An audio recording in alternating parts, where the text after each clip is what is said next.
Hello everyone, in this video we are going to focus on another scheme which is under Ministry of Civil Aviation, right? So, the scheme or name it is UDAN, right? We have already discussed this point under Civil Aviation Policy. UDAN Uday Desh Kam Nagrik, right? Or Regional Connectivity Scheme, right? A regional connectivity scheme. Let's discuss about this now. So, in the UDAN scheme, it is launched in the year 2017, right? So, the period was 10 years. எதுக்காக இது கொண்டு வரப்பட்டது அப்படின்னா tier 2 cities and tier 3 cities இங்க இருக்கக்கூடிய ஏர் டிராவலை வந்து boost up பண்றதுக்காண்டியும் like அங்க இருக்கக்கூடிய ஃபேர்ஸ் இருக்கு இல்லையா லைக் அதுக்கான டிராவலுக்கான எக்ஸ்பென்சஸ் இல்ல அப்படின்னா fees or fare, right? So இதை வந்து ரெகுலேட் பண்றதுக்காண்டி கொண்டு வரப்பட்டது தான் வந்து regional connectivity scheme, right? So the objective is to like masses, I mean people க்கு affordable rate ல ஏர் கனெக்டிவிட்டி கொண்டு போய் கொடுக்கணும், I mean regional air connectivity போய் கொடுக்கணும்ங்கிறது தான் இதுக்கான objective, right? So it is under this National Civil Aviation Policy, right? இதுக்கு கீழ நம்ம வந்து already discussed this point. National Civil Aviation Policy பார்த்தோம் இல்லையா, அதுக்கு கீழ கொண்டு வரப்பட்டது தான் வந்து இந்த UDAN scheme.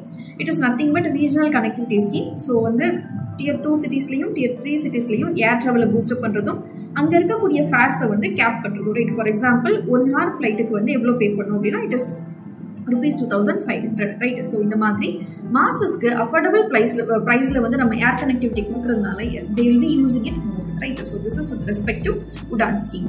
And implementing agency வந்து it is Airports Authority of India, right? So description பார்ப்போம். இப்போ UDAN ஸ்கீமோட டிஸ்கிரிப்ஷன் என்ன அப்படின்னா லைக் வந்து இது வரைக்கும் சர்வ் பண்ணப்படாத ரீஜியனும் அதே மாதிரி கம்மியான அண்டர் சர்வ் பண்ணப்பட்ட ஏர்போர்ட்ஸும், ஐ மீன் அங்கே ஏர்போர்ட்ஸ் இருக்கும், ஃபெசிலிட்டிஸ் இருக்கும், பட் ஆனால் ஜாஸ்தி கனெக்டிவிட்டி வந்து இருக்காது, ரைட்? ஸோ ஆல்ரெடி இருக்கக்கூடிய ஏர் ஸ்ட்ரிப்ஸ் ஏர்போர்ட்ஸ் எல்லாம் வந்து திருப்பி நம்ம என்ன பண்றோம் அப்படின்னா ரிவைவ் பண்ணி நம்ம வந்து திருப்பியும் கனெக்டிவிட்டி வந்து கொடுக்குறது. That is first point. And next point is that இதுல ஆப்ரேட்டர்ஸ் இருக்காங்க இல்லையா, they will be seeking some fund called viability gap funding, right? So வந்து நிறைய கன்செஷன்ஸ் மட்டும் உங்களுக்கு கிடைக்கிறது இல்லாம they also getting this viability gap funding, right? So இந்த ஃபர்ஸ்ட் சைன் பண்ண ஸ்டேட் என்ன அப்படின்னா மகாராஷ்டிரா, ரைட்? இவங்க தான் வந்து MOU சைன் பண்ணியிருக்காங்க with ministry of civil aviation and airport authority of India for UDAN scheme, that is regional connectivity scheme, right? And we have discussed what is UDAN scheme and the year of implementation is 2017, period with the 10 years.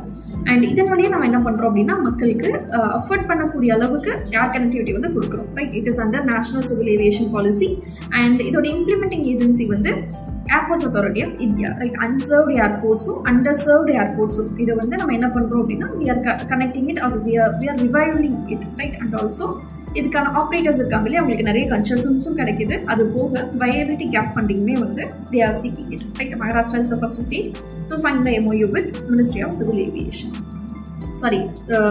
Sign MOU of regional connectivity scheme with the Ministry of Civil Aviation and Airports Authority of India, right? That's all we need to know about UDAN scheme. And yeah, these are the things under UDAN scheme. That's it. Thank you.